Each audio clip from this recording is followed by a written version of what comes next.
What's going on, YouTube? Thank you so much for tuning in to CB Insider. Now, I just got home from seeing Scary Movies in the Dark, and I'm just gonna say it flat out, it was rather disappointing. Now, I'm a huge fan of the book. I remember reading it when I was a kid, and of course, like everyone else, I was completely terrified. The creepy storytelling and the terrifying drawings, ooh, girl, nightmare fuel. And now Scary Stories to Tell in the Dark is a live action feature film, produced by Guillermo del Toro. I thought it was going to be absolutely amazing. Now, I will say one thing. The practical effects of the monsters looked extraordinary. Like, they looked absolutely amazing. And to me, that's pretty much the only good thing about this film. I don't know, the whole movie just seems, very been there, done that. It's very slow. It's a very, very slow movie. Like when the monsters come, it's when it's great. But when the monsters are not there, it's not selling. And one of the main reasons why it doesn't work for me is because the acting, I think, is truly bad. Now, I will give it to them, but majority of the actors, this is like their first big break. So this is like their first like big film. So I will give them that credit, but still, it just didn't sell me. Like, it was just too bland. Like it was just too formulaic, and it was very, very, predictable. I think I would have liked it more if it was a story about, let's say, like a grandma reading the book, like reading the actual book to their granddaughter, like on Halloween night, and as she's reading the stories, then all the monsters will come out and like those scenes would take place. I would have loved it at that. But no, this whole movie is like Goosebumps meets like Final Destination. And I don't know why, but it just didn't work for me.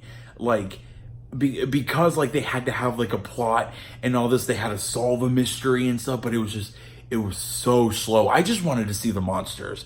Like, that's all I wanted. I wanted the creepy atmosphere, and I wanted just to see the monsters. But you get some plot in it. You get some, you get some character development, which there wasn't really that much character development because there's really no need.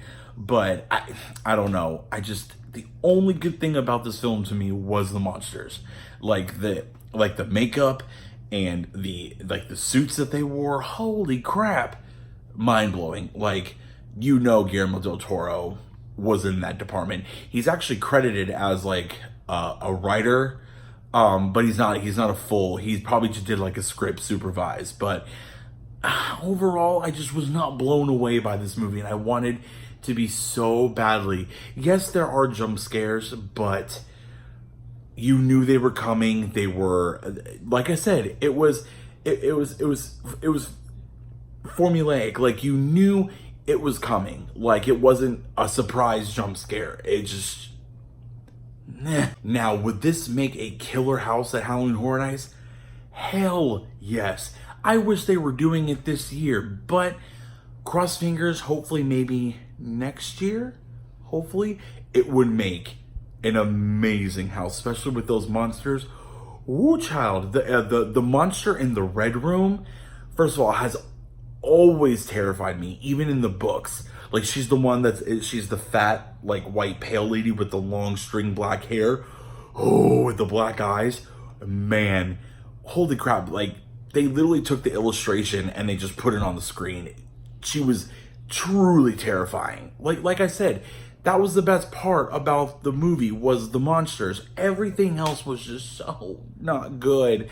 I'm so disappointed. I'm disappointed. And like, I didn't get why it was set in 1968. Like, it really served no purpose at all. Like, they were talking about like the Nixon election and, Vietnam, but it had nothing to do like with the story. So I was just confused on what that had to do with anything. Like I was very, very confused with that. I don't know why they just didn't do it into like modern times, but yeah, it wanted to get political as well, and it it had no roadmap.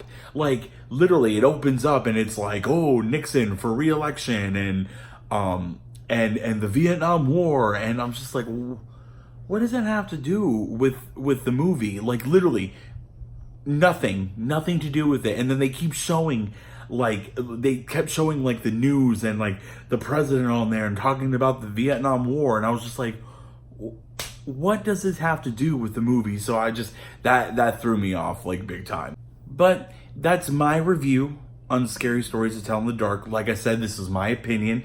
I respect everyone that loved it. I'm very, very glad that you loved it.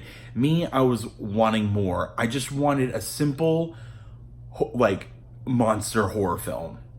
Like I said, if it was just a grandma reading the book to her daughter, and every story that they told, they brought it to life, I would have been sold. But they had to make it a mystery. They had to do, plot points. So whatever. I mean, and the way they ended it, there's going to be a sequel. Like, I'm sure this movie's going to make a ton of money, so I'm sure they'll do that sequel.